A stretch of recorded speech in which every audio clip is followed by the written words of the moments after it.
Mm-hmm. Hmm.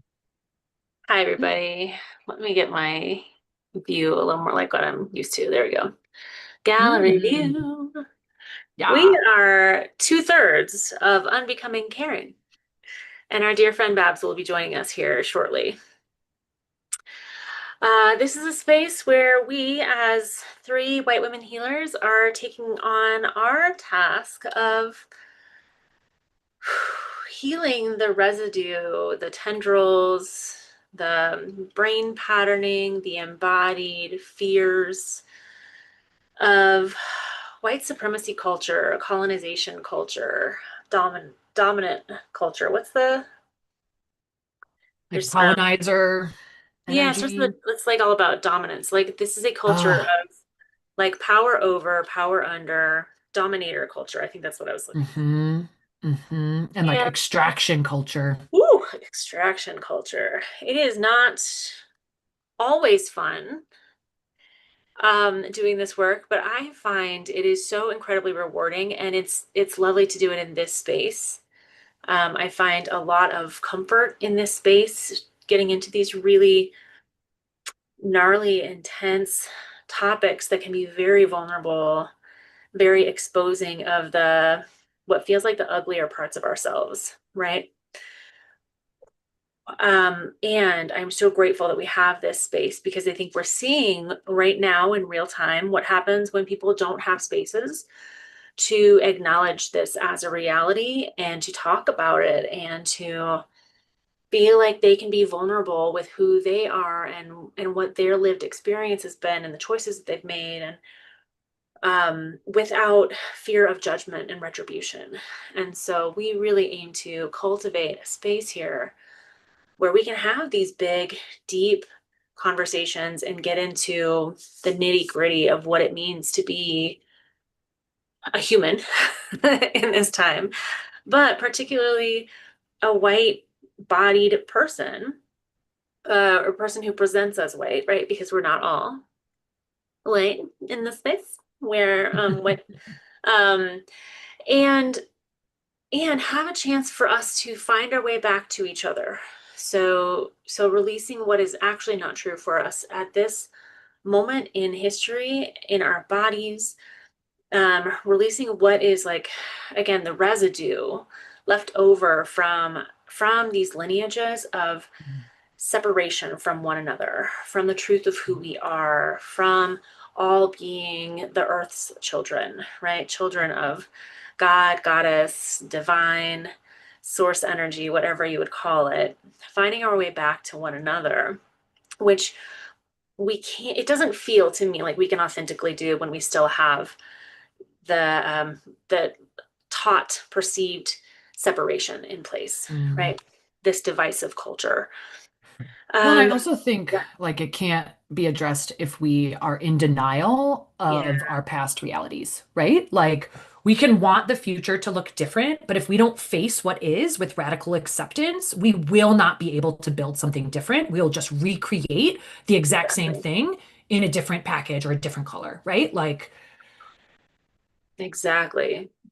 And this, like we see this in the macro, like day to day in our lives, where um if we keep running from something because it's too uncomfortable to look at or heal, then it just comes back in a different package. But for those of us who believe in reincarnation, it's mm, like we believe generally we have thousands and thousands of lives of reliving this same type of oppression, internalized, and then how that comes out in external ways of oppressing others, right? mhm, And so, what a gift to be in this lifetime mhm, where we actually now have the foresight, the awareness to heal and integrate those broken, angry, sad, separate parts of ourselves so that we are actually coming back together from wholeness. And this is where the cycles stop, right? mhm. We And begin, even if you don't like believe in past lives, right? Like we still have things that we have inherited right? That we have Yeah. inherited from our families, beliefs that we have inherited,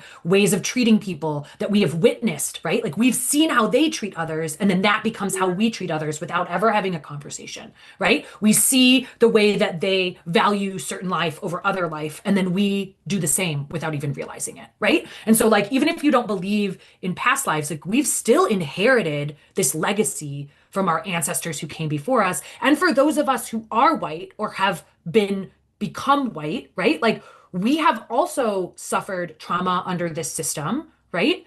Because like there was a process of disconnecting us from our lineage, disconnecting us from our tradition, right? Disconnecting us from our spirituality, from our connection to the land, from our connection to each other, so that we could gain proximity to this power of whiteness, so that we could gain proximity to um, yeah, to power, right? Like it was like a trade, right? Give up your language and look what you will gain. Give up your culture and look what you will gain, right? And so for all of us who are white, right? Like when have we ever had the time to talk about the grief of that loss?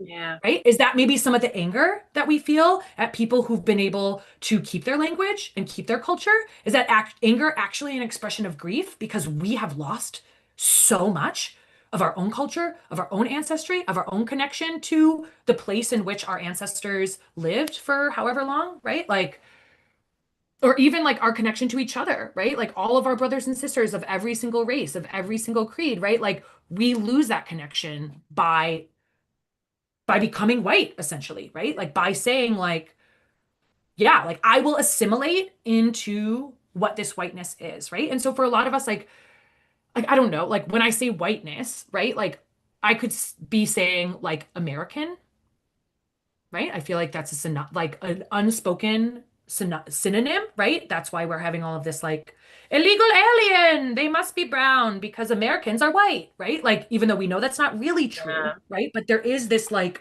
cultural perception that when I say American, I mean white person. I Yeah. mean light-skinned person of European descent, right? And so like there's all these subtle ways that we like codify our language um without really realizing it. You know what I mean? Without really realizing like, oh, what I'm really doing is saying like I exist up here. My stuff matters more. I'm center. I'm the center. And all these other people are just like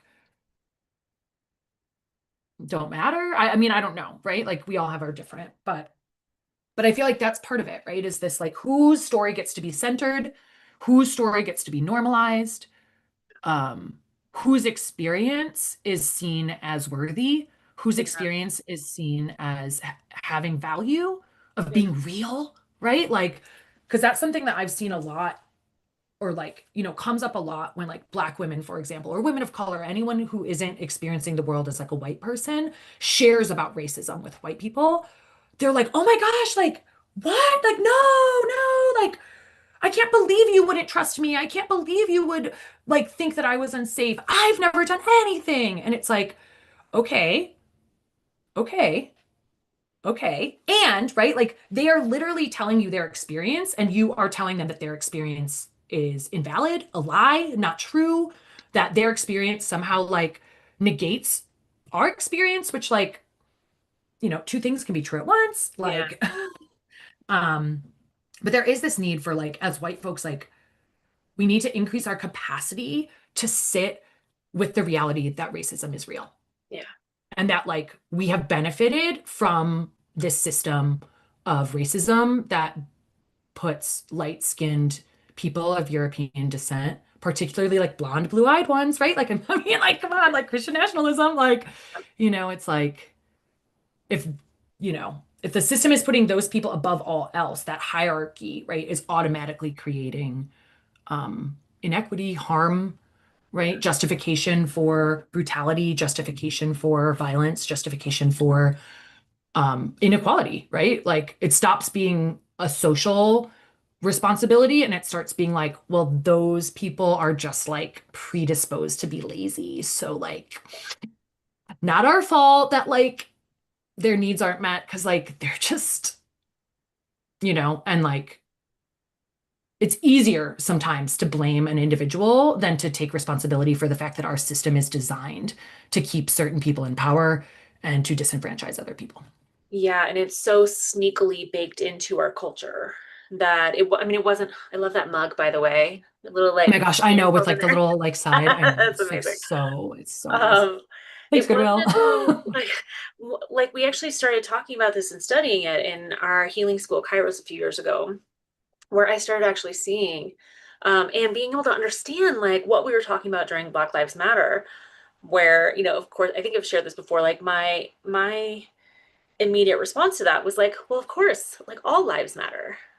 Um, but that is coming from that place of not understanding the depth of continued harm that has been systemically implemented and applied in such sneaky ways that we don't see it.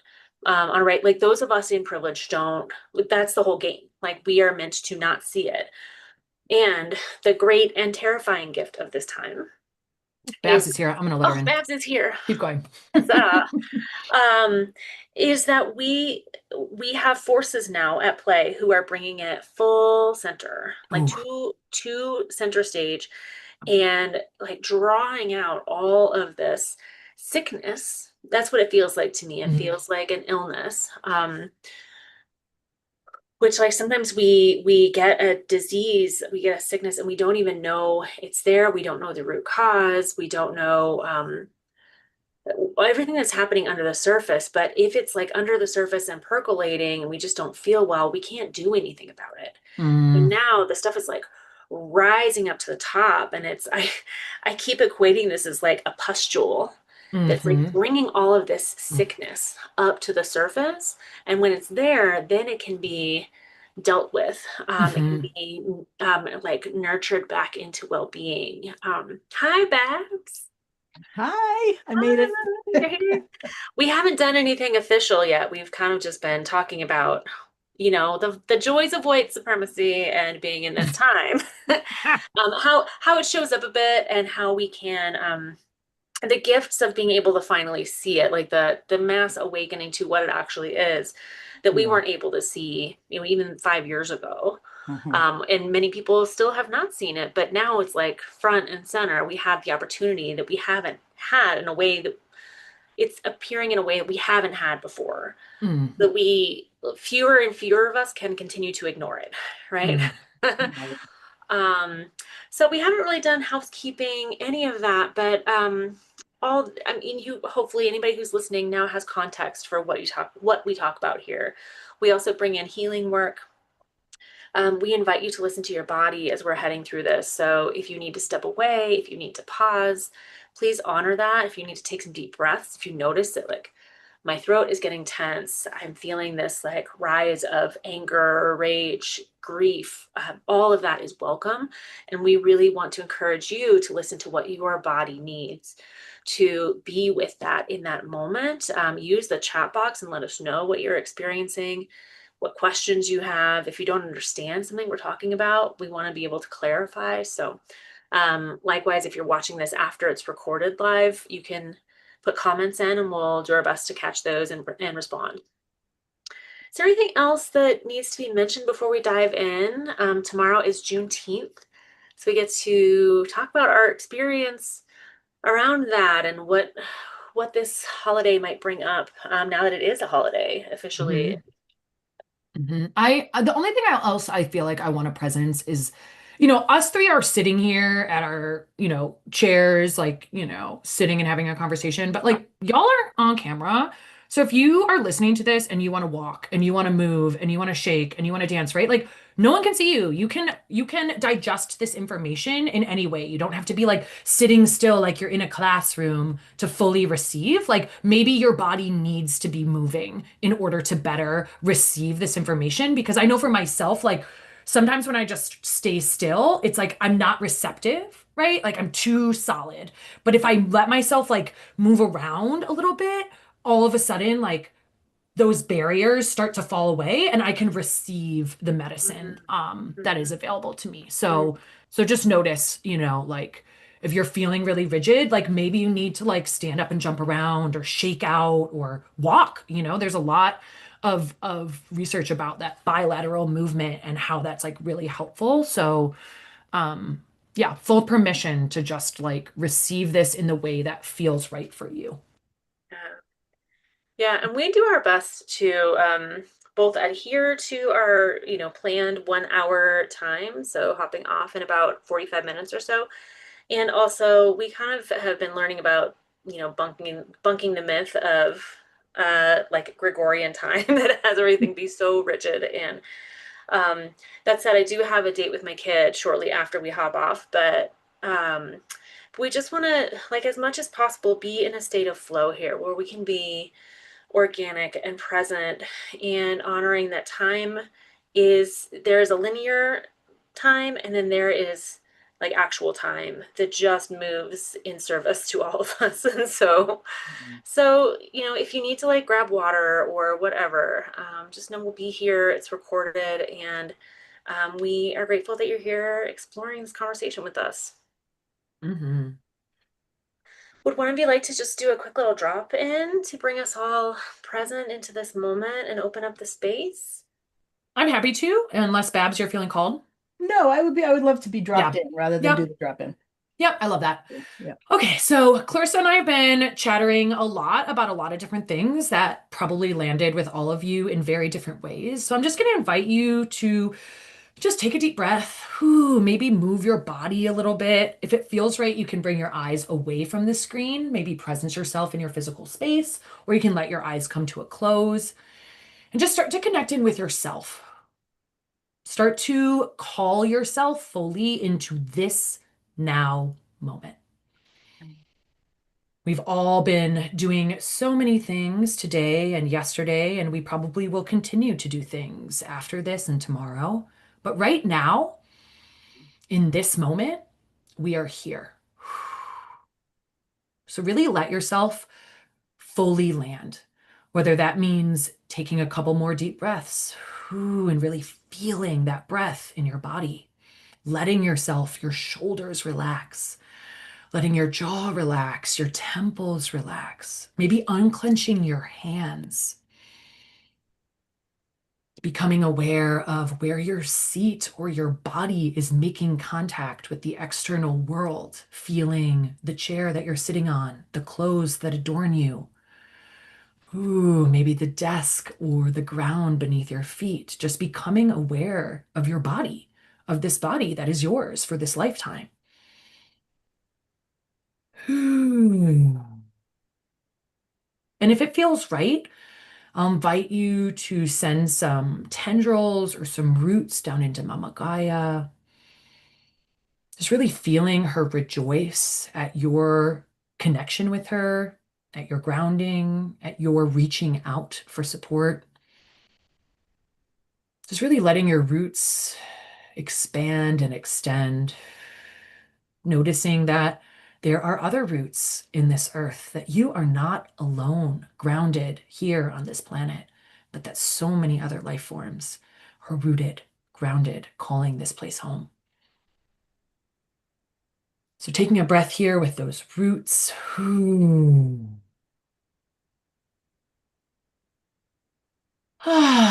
then whenever you feel ready, just letting your awareness come back up, up, up into your heart space, maybe placing a hand on your heart, taking another breath, filling your heart space, your lungs with oxygen. Keeping your hand, that heart connection, if that feels good or not. Just blinking some light back into your eyes, just coming present again in your physical space, noticing where you are in space and time. And maybe also noting, marking any shifts that might have occurred in that really short process, right? Do you feel more present? Do you feel less scattered? Maybe you feel the same. That's okay too, right?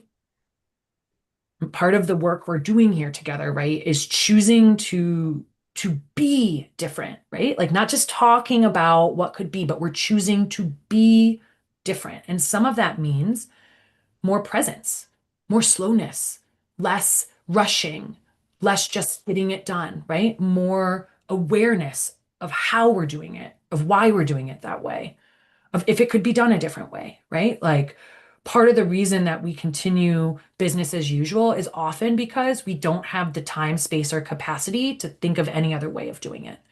And so, for those of us who want to see a different world outside of this white supremacist programming, right, and this capitalistic or whatever the systems of oppression are, right? Like, if we want to find a way out, like, we have to slow down and build our capacity so that we can get creative, so that we can imagine something else, right? And part of that is these breath, like breathing, landing, noticing, right? Like choosing to show up with more intention. Yeah. So that's part of why we do that. Thank you so much. Mhm. I feel better.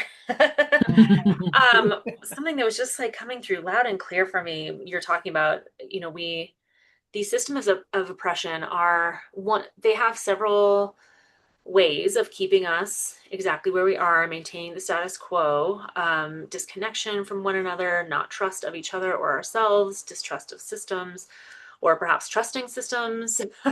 um, and one of them is just being so damn busy that we don't have the capacity or time to tend to the stuff that's not comfortable and might take a little more care and intentionality. And so I appreciate that you brought that in. And the theme that was coming in was um, like this lack of awareness around liberation, right? Mm. Juneteenth is a holiday that was made a holiday just like a few years ago, 10, 12, 2 years ago, like just recently, right? Um, so I live in Denver, and here they've celebrated it for 70 years as an honoring of the emancipation of the enslaved people. But uh, what was coming through was like the sorry. I was like, I should Google this so I have an eloquent way of explaining Juneteenth, and here we are. Mhm. So it was when news finally got to Texas that people had been emancipated and slavery was no more, right? We know that that was an incredibly messy process, and it still is in new modern ways, like the penal system.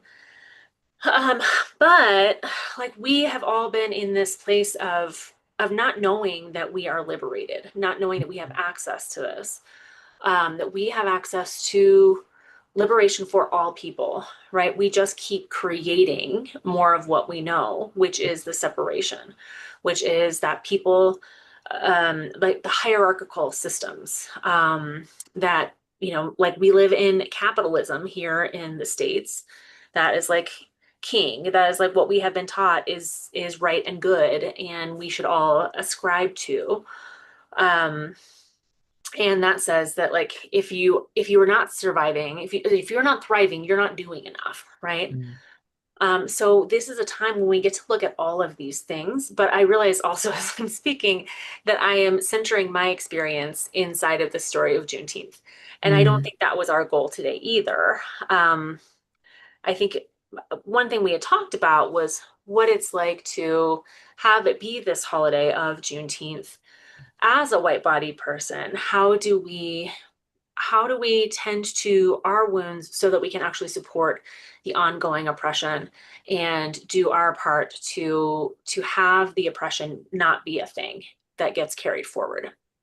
So Well, I think another piece of it too is like, what does it look like for white people to like allow, not even allow, right? Like that wording feels weird, but like to like, yeah, but like at this point, it's like to allow space for Black joy, for the celebration of Blackness, for the celebration of Black culture, right? Like, you know what I mean? Like, what is it like? What would it look like for white people to go to Juneteenth celebrations and center and celebrate and like Black people and like celebrate the fact that like Black people getting free is a step closer for all of us getting free, right? Like no one is free until we are all free, right? And so like us like Black people getting free means all of us are closer to freedom. Like that's a huge win for everyone. You know what I mean? The justification of the dehumanization of people with dark skin hurts us all because the dehumanization of any person is a slippery slope to the dehumanization of us all.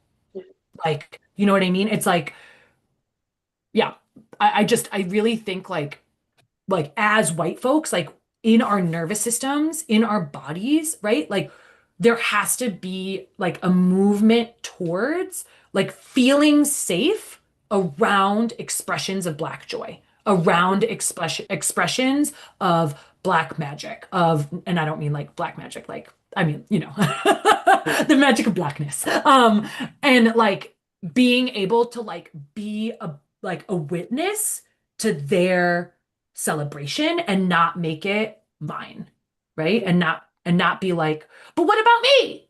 But like I matter. And like, what about my freedom? You know what I mean? It's like, okay, like cool, but like, are you gonna have like a meltdown at your friend's birthday party because we're celebrating them and not you? No, you're not gonna do that. So then why are you doing that for this entire community? You know what I mean? It's like, and not to be any kind of way, right? Like, we all get to have our feelings, but also like for too long, like white people have felt threatened by expressions of Black joy, by expressions or by the idea of Black people being free, liberated. Um, so, I mean, I don't know what that looks like for us. I know for me, right, like some of that is going to those spaces, right? And adjacently, some of that is also like consuming media made by and for Black people, right? So that like I can like acclimate my nervous system in a very low risk environment, like to like being around Black folks, right? You know what I mean? Because again, like it sounds so silly, but like we do live in a really segregated world. We do live in a space where like if you aren't intentional, like you will end up segregated. Like that's just like the way of it. And I didn't know that. I grew up in a really diverse community, so like it was kind of a culture shock when I went to Wisconsin and I was like, "Whoa, there's a lot of white people here. Mm-hmm. This is weird." But then I got used to it. And then I went to a city and I was like, "Whoa, there's a lot of brown people here. Interesting." Right? So like we acclimate. We are such malleable beings, right? Like we're so much more changeable than we think. Yeah. Yeah, I know when we first started, realizing that our next live stream in Juneteenth and how do we do it? And I remember feeling like, do we want to do something on June? Like, can we? Is it our right? Should we or shouldn't we? Like, so that all came alive for me. And so I've been noticing on Instagram, I follow a number of Black women mostly. And um, so one of them that I saw was about just about Juneteenth for Black people and for non-Black people, right? For white people. And I was like, oh, ding, ding, ding. This is what I was been wondering. So it was like for Black people, it's about celebrating Juneteenth. For white people, it's about honoring and commemorating Juneteenth. And that was super helpful. I was like, all right, that feels right in my body. Um, and then there was another post I saw that was like 4 ways white people can what 4 things white people can do on Juneteenth, right? To honor the holiday or the date. And it was things like, yeah, like consume media that's, like watch a movie, like what is it, 1619 Project, or um there's a whole host of them that my brain isn't fully thinking of right now because I'm a little tired from being in the car in the rain for 3.5 hours. Anyway, um, yeah, and it was like learning more about white supremacy and all of that. And I just want a big shout out to the book White Supremacy and Me. I've been reading that little by little, forgetting that it's there, and then, oh yeah, there's this, reading it. And I was reading today about white apathy Hmm. and white privilege and how that comes in, and how the white part of white privilege is like we get to not do anything about it if we choose to, because it's not like our house isn't on fire. It's the house next door is on fire. So we get to be like, oh, those poor people, their house is on fire. But I'm comfortable, So it's such a squirmy book to read because it just is like it's confronting. And I'm so grateful for Layla F. Saad for writing this book and for her graciousness in offering this information to us. Um, so yeah, so it's just I went to did you guys watch that that what was it called? Rise Up Sing Out, or something that was held in conjunction, like opposite the UFC fight at Mm. the White House, right? Mm-mm. Hosted by Jane Fonda, sort of, so it was Jane Fonda, Bette Midler was there, Robert De Niro was there. And then there was a bunch of, it was just really multi-generational, multicultural, beautiful stuff going up on stage, right? And I went to a watch party for it. And it was interesting because it was a bunch of like people like me, middle-aged white people. And we really didn't even like do anything in community as we watched this thing. We all just kind of sat at separate, it was at a restaurant, it was at a Asian restaurant, sat at separate tables, ate food, and the thing was on a laptop. Nobody, Mm, like, we didn't come together. And I remember sitting mhm, there going, what the heck is this? I've never been to a watch party before. So I had ideas about what it might be, like watching something together and responding together, but this one wasn't. And so I could feel my judgmentality coming in. Mhm. And then I was like, yeah, but what are you doing? Are you doing anything? mm, You're sitting here eating your sushi. mhm, You're not going to other tables. You're not, so it was just a really interesting moment to be like, all right, this is me mhm, doing this. mhm, And then when I came home, I ended up leaving early because I was like, I wasn't quite. So I came home and watched it on TV with my mother and my sister. And seeing the audience, it was predominantly white, older, kind of upper, middle, upper class, it seemed to me. And mostly they were just kind of sitting there listening, like kind of politely. And there was this amazing stuff going on stage. And I was like, what is it with us white people? That we're so like passive and so the only standing ovation I witnessed was for Robert De Niro because he spent a lot of time saying to Trump like shut the fuck up. And people mhm. were getting like cheering, right? Mhm. And standing ovation at the end. And then there was just amazing moments in it that I was like, yeah, like and everybody was just kind of sitting there. So anyway, it's just a really fascinating thing. The more and more I again have capacity and awareness and Mhm, consciousness about the ways that this stuff like look at me, look at what I'm doing, look how I'm doing this, look what I'm not doing, look at it's mhm. super squirmy, super uncomfortable and so important. And yeah, that's what I have to say right now. I don't have a conclusion, but Yeah, yeah. I love that. Like it brings me back to what Kristen was saying in the beginning of our conversation that our culture as white people was taken as well Mhm. when Europe was colonized. And I mean, there was so much that was like dangling the carrots of come over to this way of thinking and you will have eternal life, right? You will not burn in the fires of damnation in hell. But there was so much that was forced where it was like not an option for us to choose to keep going in our way, right? Yeah. And over the centuries, we have lost our, um, it's almost like we just got beat down until we forgot that Yeah. we I even mean, had a different culture. But there are these other beautiful cultures that we get to observe who, despite their egregious abuses committed to them, they refused to capitulate. They found the sneaky ways. And thankfully, we have some ancestors who sneakily figured out how to continue our legacy, our teachings, the wisdom teachings of earth based spirituality, all of that, that we're finally beginning to recover. But like going back to what you were saying, Kristen, about Black joy, like it feels so foreign to us. Like that's such a different way to respond in community because we have been over the centuries taught that there is like a prim and proper way to be in public and there's a way to not be in public. And one way is safe and one way is not.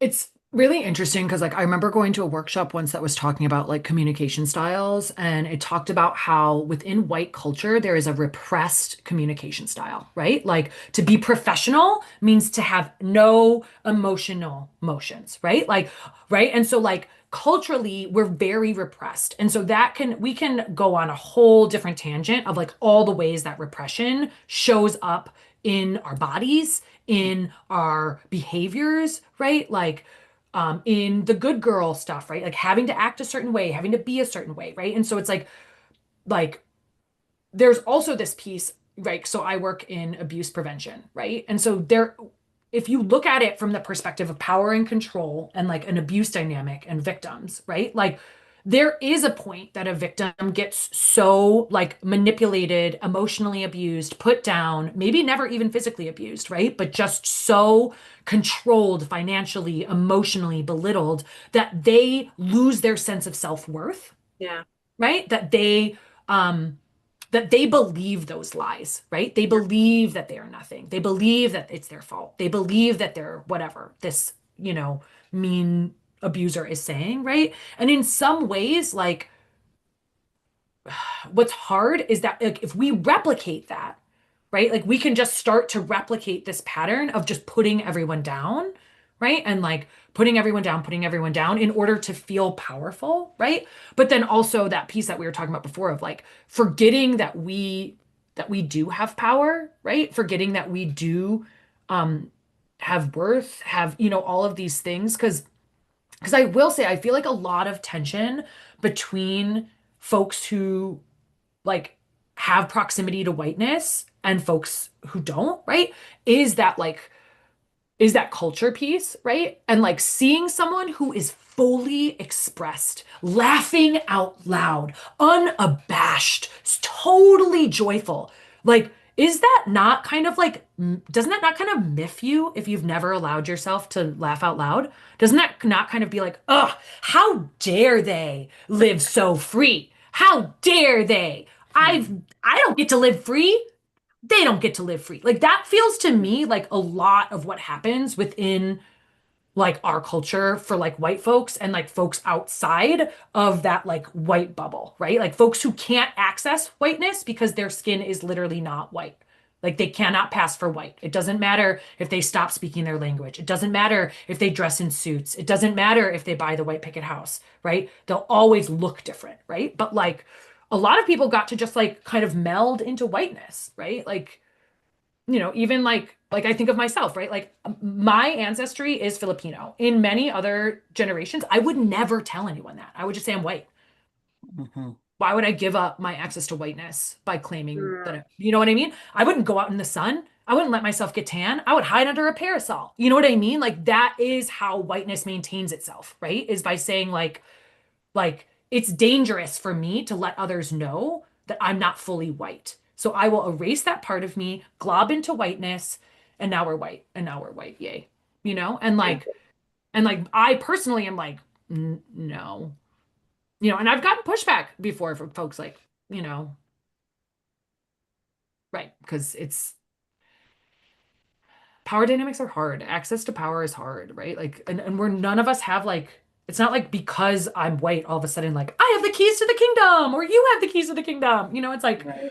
it's like a false sense of power, but like it's still It's anyway, still I don't know. oppression. Yeah, yeah. And like and that Yeah. repression piece, the other thing that was coming up that I was thinking, Babs, is like, have we all just been so assimilated into being consumers that all we can do is consume and we Yeah. can't add anything. We can't create anything. We just consume what we're given. We don't have free thought. Let's just at chat DBT. We don't have, you know what I mean? We Mm, don't Yeah. we don't make decisions on where we're going. Let me just put it in the Google, in the map. You know what I mean? We don't like we just kind of are like complying, doing yeah. work, Yeah. And it's like dressed up as something that is yeah. beneficial for us, Yeah. right? Yeah. Like, ooh, the newer, better Like, humanity. Mm-hmm. mhm. Mm-hmm. Like with AI, you won't have to work, but Right. somebody will. Yeah. Like Yeah. well, and even like the piece of like, okay, so again, right? Like part to me, like part of the legacy of exploitive labor, which still is alive today, right? Like human trafficking is still happening, forced labor is still happening, both within the United States and globally, right? But like part of the legacy of like labor exploitation is a really weird relationship with the concept of work. Hmm. You know what I mean? And the concept of labor, right? Because like if the society is set up that like the haves do not labor, right? So we could call them what? The elite, the oligarchy, right? And the have-nots labor. I mean, that's capitalism. But like, you know what I mean? It's like what kind of relationship do we all then have with this idea of work? Because like I think of, for example, I feel like I bring this book up like every single day, but like that, like Clan of the Cave Bear series, right? Like when people were like I was working all day on stuff, but it wasn't like for the man, right? Like I was weaving this basket that I would use. I was making this shirt that I would gift to you and then you would wear, right? Mm. I was hunting for an animal that we would all eat. Like that kind of work feels really, really different than this like forced labor to get a wage in order to get by. Yeah. Yeah.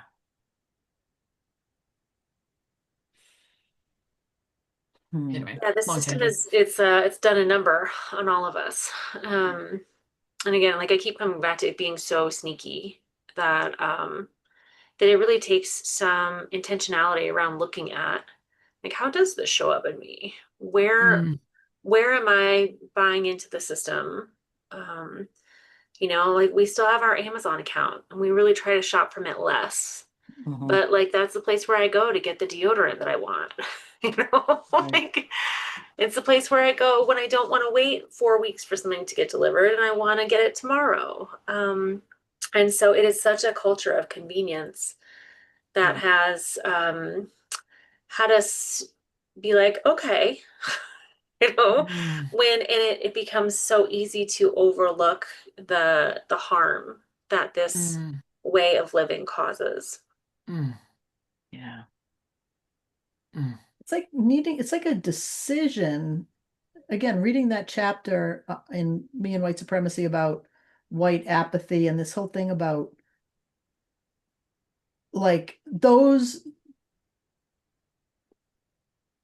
you know, white people that have the power, even though, like you said, we don't have the keys to the kingdom, but there's the white privilege just by the virtue of the color of our skin or the value placed on that, whatever. Um, there's there's a certain status we have in society, right? The privilege, that's the privilege. And so we have to like actively work to, we have to decide and desire to um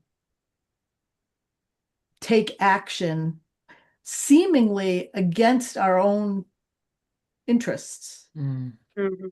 Mhm. because we're committed to the ideas of liberation, freedom, equality, and because we know and just feel it in our souls and in our hearts how wrong this is, right? mm, But it takes what's that saying? It's like a body at rest will stay in rest unless acted Mm. on by an outside force, right? It's like we have to generate that action mhm, because if not, then it just continues, right? I Mhm. get to just continue doing nothing, saying in this book she talks about all the excuses for that mm, white apathy gets, right? Like I'm too tired, I don't have the time, I'm too busy, I have my kids to take care of, I have to work, I'm too, to this, to that, or not enough this or not enough that. So it like really makes me look at that. Like I use my own tiredness, mm, um, healing, ongoing healing, like trauma. Oh, I just can't. That's too scary for me. I can't do that. Like I, white privilege allows me to do that and white mm, apathy and all of that, right? And it's just, that's super squirmy to me right now because I see it. It's the truth. And then it's, um, having to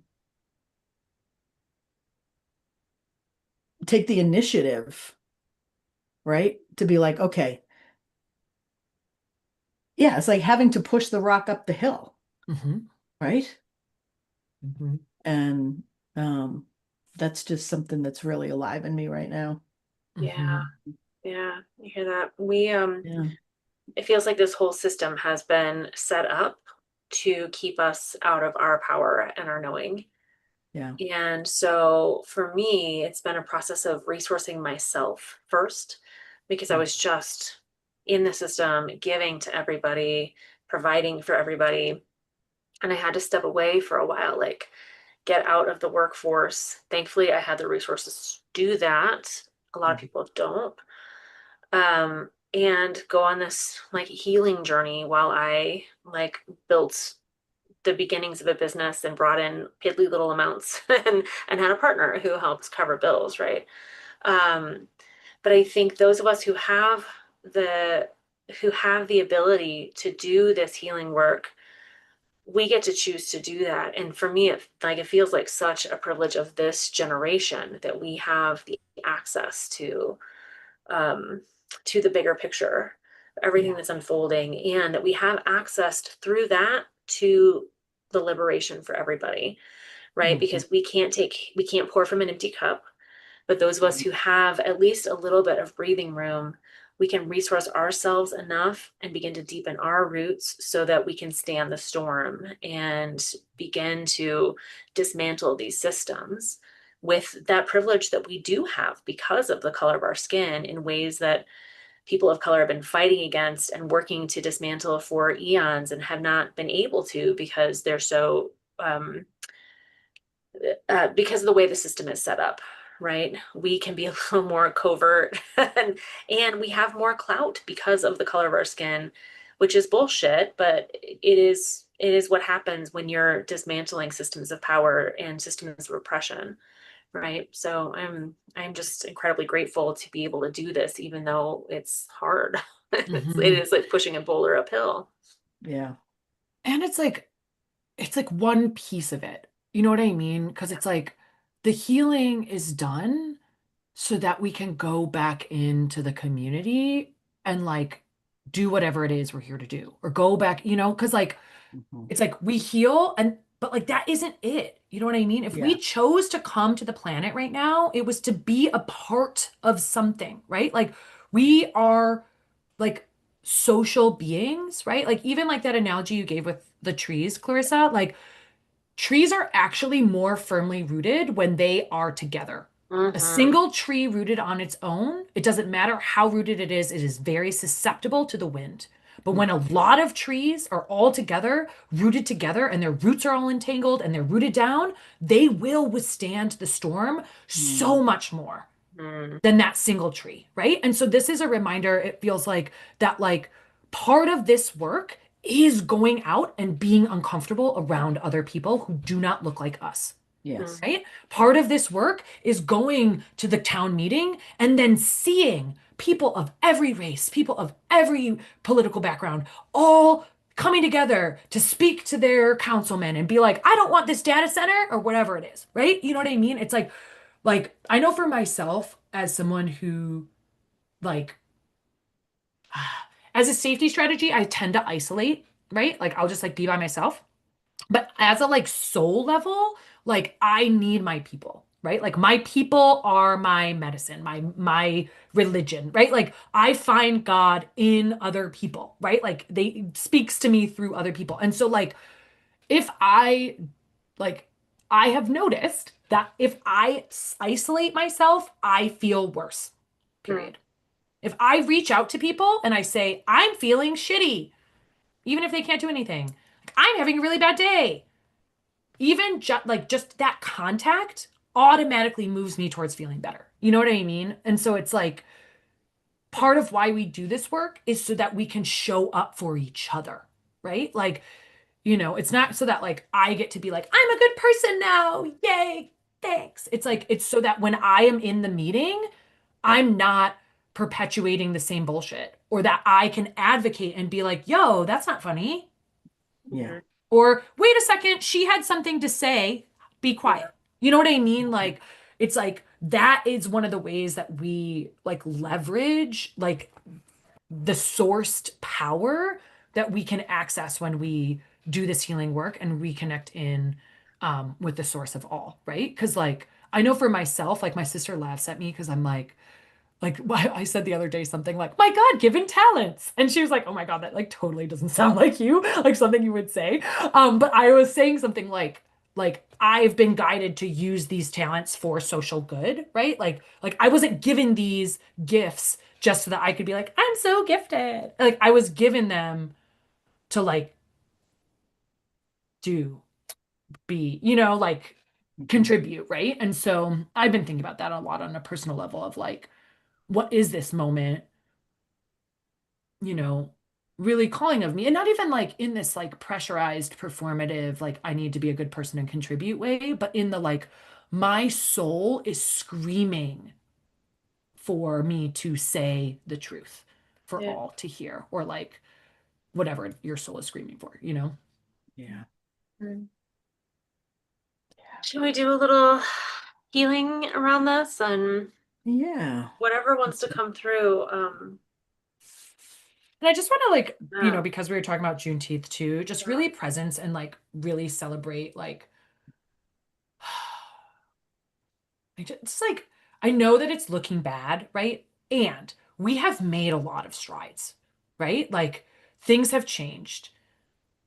Like things seem bad, but like you said, right? Like sometimes like it gets the healing, it gets worse before it gets better. Like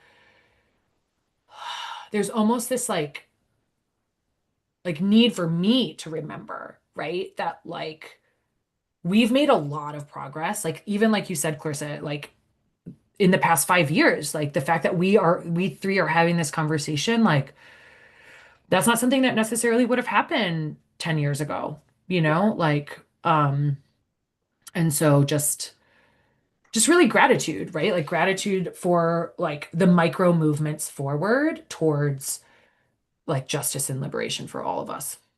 Yeah. Yeah. And what we're seeing that looks unhealed is there in service to reveal like what has been under the surface, percolating, causing harm, and now it's visible and it's causing more and more people to wake up and be like, oh my God, really? Yeah. Oh, I didn't know. Right. And now they have an opportunity to consider something different than what they thought was true because we all like we don't know until we know. Right. Right. Oh. Yeah. Ooh. So shall we head Mm-hmm. on in? Let's, anybody Yeah. feel particularly drawn to begin? I got something. Okay. So, taking a moment to just honor you being here in this conversation, noticing if there were parts that felt squirmy, if there were parts that felt at peace or like a big sense of relief, like, oh, I didn't know what that was, but now I recognize it. Just honoring being here in this conversation that our non-physical team, it feels like they shepherded us in, helped us find one another across time and space, not just the three of us talking on screen, but anyone who is tuned in and receives something here, or whose interest is piqued, or who takes something out into their world that ripples forward wholeness and healing and an intention for the liberation of all. Grounding into this moment. I was seeing before me this bonfire, and around it, these beautiful figures dancing, whooping, screaming, in joy, connection, savoring the experience of being together. Just see yourself here around the edge of the fire, noticing other people celebrating, coming together, being in living human bodies together at this space and time. We don't even need to know what they're celebrating. It might just be the joy of being alive, being together, being in community, of growth, of harvest, of change, of connection. And noticing where you feel like, I don't belong here. This is not my circle. And where that lives in your body. For me, it's like a chill that runs down my spine. It's this story of, I don't want to be imposing myself. I don't want to out myself as being ignorant, different, separate. Just noticing where that lives in your body. And then seeing this circle open up to you. Like people notice that you're there and they're joyful that you're there and they welcome you in. They reach out their arms and they pull you into the circle. And at first you feel awkward in the circle, but then before you know it, you hear the drums, you feel the drums in your body, and you begin to dance and move. And it's awkward, and that's wonderful because you're just moving, and that's something you haven't done before. And beginning to join this circle and release your shoulders and let your body feel the rhythm and feel the communion with other people who haven't come from the same upbringing, the same background, and just feeling like, oh, none of that actually mattered.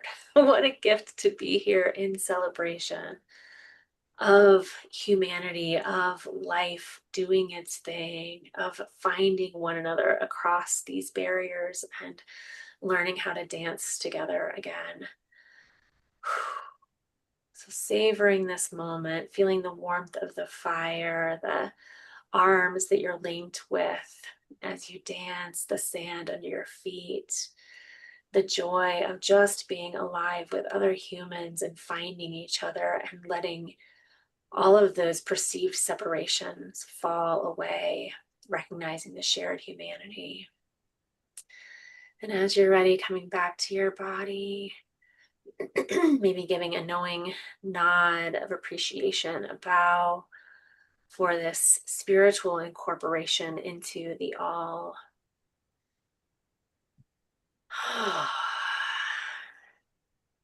And as one of you are ready, I toss it to you, Babs or Kristen.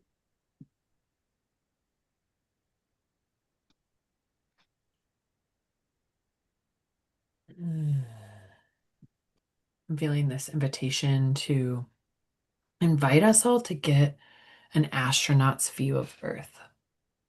Just picturing the planet Earth as seen from the stars. And with that image in mind, just remembering that we are all Earth's children. We are all from this planet, descendant from the same original first peoples. That in this great cosmic ocean, we have all chosen this planet as our home. That we have all come alive on this planet together as one. And so, as much as we have named a lot of the separation, just really presencing the oneness here, our kinship, how similar we all are, how much alike we all are. All born from the wombs of mothers.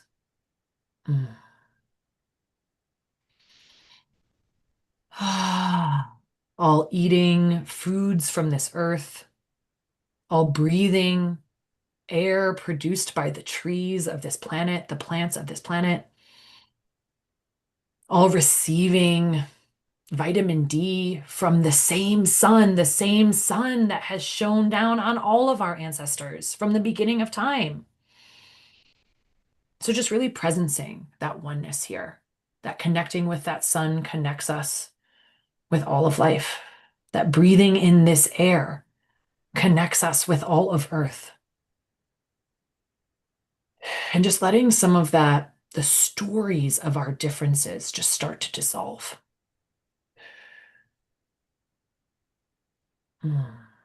So that you can remember on a soul level, on a DNA level, that we are all so much more similar than we have been led to believe. That our genetics and our DNA is so much more alike than it is different. Just breathing that into your body. That we aren't that different from each other, even if we are from opposite sides of this planet, even if we speak different languages, even if we look vastly different, we are so much more alike than we have been led to believe. Just celebrating that. celebrating that similarity, that kinship. You are not alone here on planet Earth. There are so many friends who you have yet to meet, family you have yet to know. So just breathing in that kinship. And that feels complete for me too. Mhm.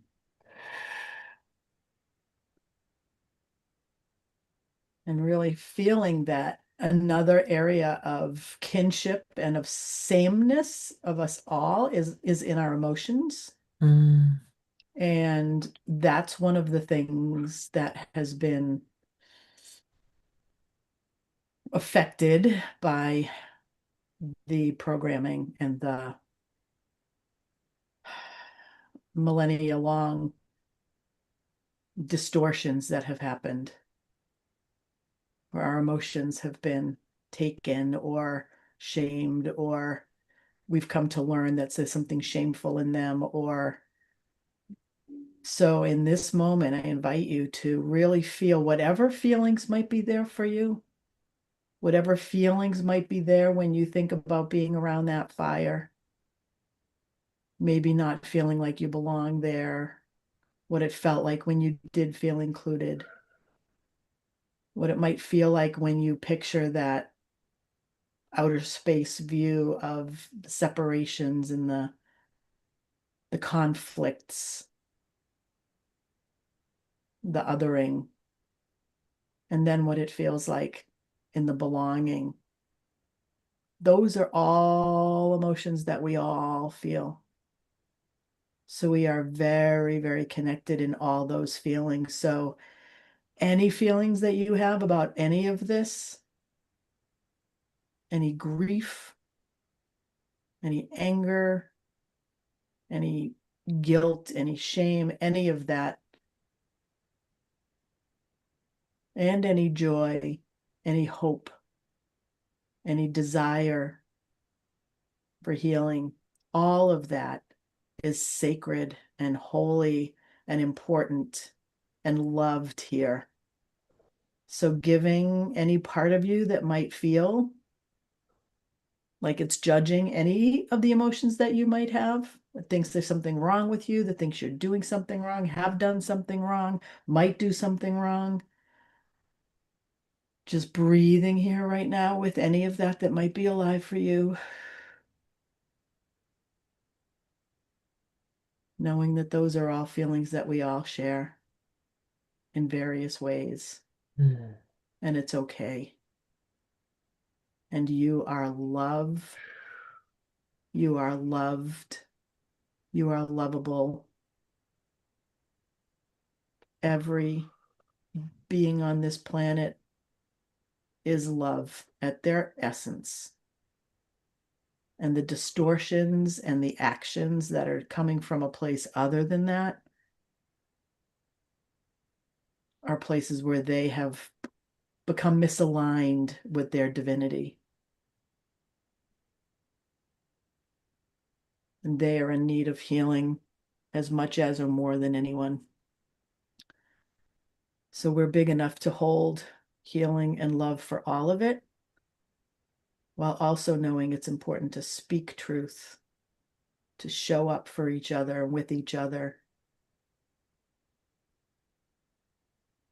to just really feel ourselves now standing in this huge circle of humanity, shoulder to shoulder, arm in arm, arms around each other's shoulders as we stand together, knowing that this is the vision, this is the birthright for all of us.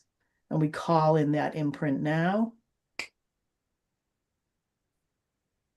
and breathe it into this energy field on the planet.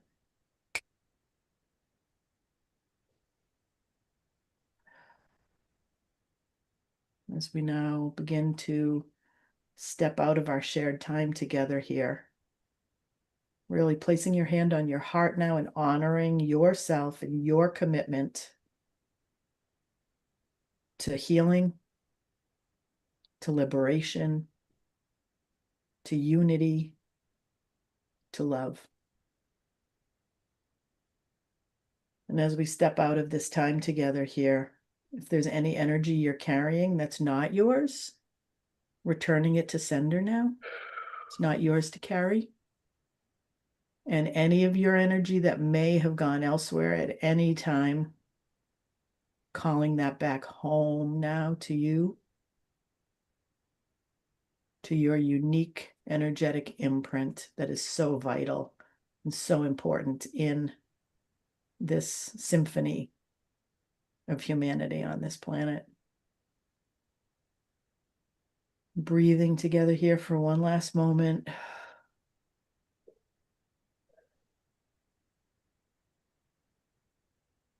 And if you have a prayer or a blessing for humanity right now, dropping that into the shared field, into the planet.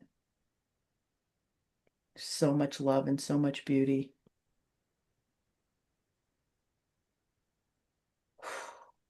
And as you feel ready, blink light back into your eyes. Look around your space. Feel your body. So much gratitude. Mm. Ah. Mm-hmm. Mm. Thank you. Mm-hmm. Thank you. Beautiful. To Mm-hmm. anybody who came, joined, listened, does that at any point in time, you can check out our homepage. That gives you a little more context on who we are and gets you set up with information for future calls that we do. And we're doing a healing circle next Tuesday as well at 4 p.m. Mountain, 6 p.m. Eastern. We invite you to step in with us and have a little more interaction and have a chance to ask questions and reflect back to us what you're experiencing and let us know what you need. Yeah. Mm-hmm. Yeah. Everyone matters. Yeah. Mm-hmm. Mm. Well, Mm. all right, y'all. See you next time. Sounds good.